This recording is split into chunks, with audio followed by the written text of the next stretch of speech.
the storm and evermore. I hear the thunder, feel the fire. My soul's alive, my heart's desire to fly, to dream, to rise and scream. I am free.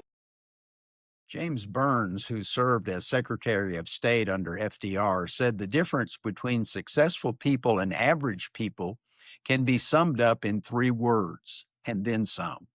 He said average people do what is expected. Successful people do what is expected, and then some. Greetings, Patriots. I'm Perry Green. Welcome to our God in America podcast, where faith and freedom meet. Employers readily understand the point Mr. Burns made.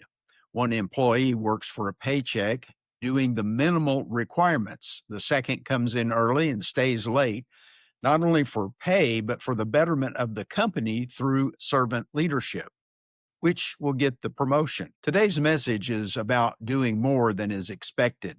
It's about living with a spirit that says, and then some. That attitude has defined faithful believers throughout history and is part of the reason America became a nation blessed by God. Let's begin in Genesis 18, verse 4. Please let a little water be brought and wash your feet and rest yourselves under the tree. Abraham, the patriarch of faith, was sitting at the door of his tent after his circumcision when the 3 strangers approached, parched and dusty from their travels. He didn't hesitate. He ran to meet them, bowed himself to the ground, and offered water, food, and rest. He could have stopped with a polite greeting, but he didn't. He did more than was expected. And in serving, he ended up hosting the Lord himself. Abraham didn't know he was entertaining the Lord and his angels. He only knew that hospitality was a part of righteousness. That's the kind of heart that God notices. One that runs to serve, gives freely, and goes beyond duty into devotion. He said, let a little water be brought. But then, in addition, he offered his lavish meal. And that's when God spoke his promise again. Within a year, Sarah would bear a son. God visits those who live with a spirit of, and then some. Now, fast forward to Luke 7, verses 36 to 50. Jesus was invited to a dinner at the home of a Pharisee named Simon. It was a formal occasion for the religious elite. Simon did the minimum. He offered Jesus a seat at the table, but no water for his feet, no kiss of greeting, and no oil for his head. Then in walked a woman known in the town as a sinner. She wasn't on the guest list. She wasn't expected or even wanted, but she came anyway, carrying an alabaster flask of perfume to honor Jesus. As she wept, her tears fell on Jesus' dusty feet. She wiped them with her hair, kissed them, and anointed them with the perfume. Simon watched in disgust, but Jesus looked at her with compassion and said to Simon, you gave me no water for my feet, but she has washed my feet with her tears. You gave me no kiss, but she has not ceased to kiss my feet. You did not anoint my head with oil, but she anointed my feet with ointment. Then Jesus said to her, your sins are forgiven. Your faith has saved you.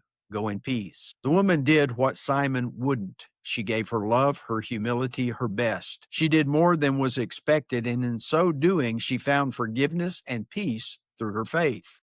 In both stories, we see that those who do more than is required receive more than they ever imagined.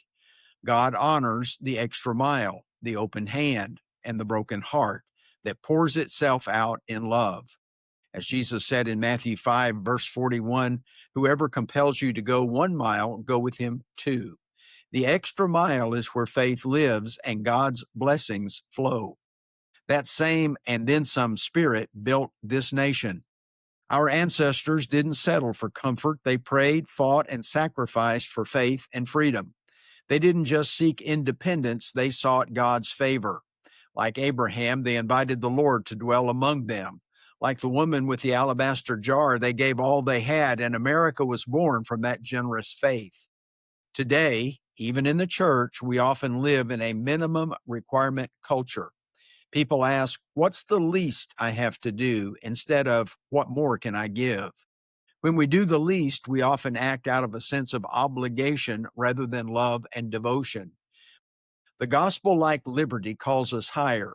It asks for love that goes the second mile, forgiveness that goes beyond fairness, service that outlasts convenience. If we want revival in America, it won't come from half-hearted religion or checkbox Christianity.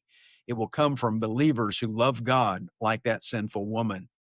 America's founders went beyond religious rule keeping.